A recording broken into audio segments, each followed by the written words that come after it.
As digital music technology continues to advance, the possibilities are endless for musicians to create new and exciting audio experiences. But Cronkite News reporter Audrey Weil shows us that digital music is about more than just sound.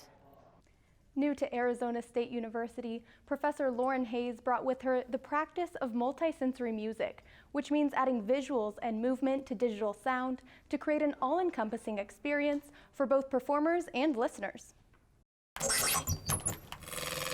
Nothing is as it seems for Professor Lauren Hayes.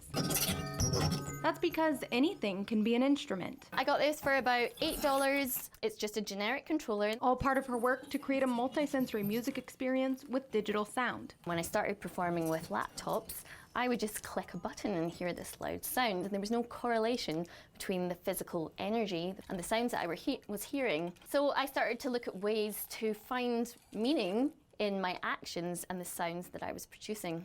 This may look like an ordinary couch, but it's actually vibrating to the sensations of the music playing in the room. It's just one of Hayes' many multisensory projects. She also built her own music software connected to that video game controller, wears an armband that receives audio feedback while she's performing, and improvises with a ball called an alpha sphere made of elastic pads. Instruments that look much different from the classical piano she grew up playing. But Hayes says it's not that far off.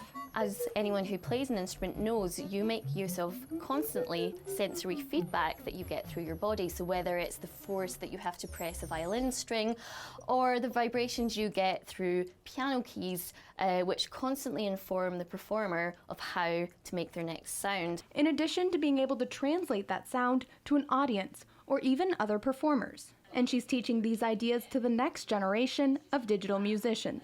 As a musician, and especially like an electronic musician, it's really cool to get to know the history of digital sound and how electronic sound has evolved and all the different things that have come out of it.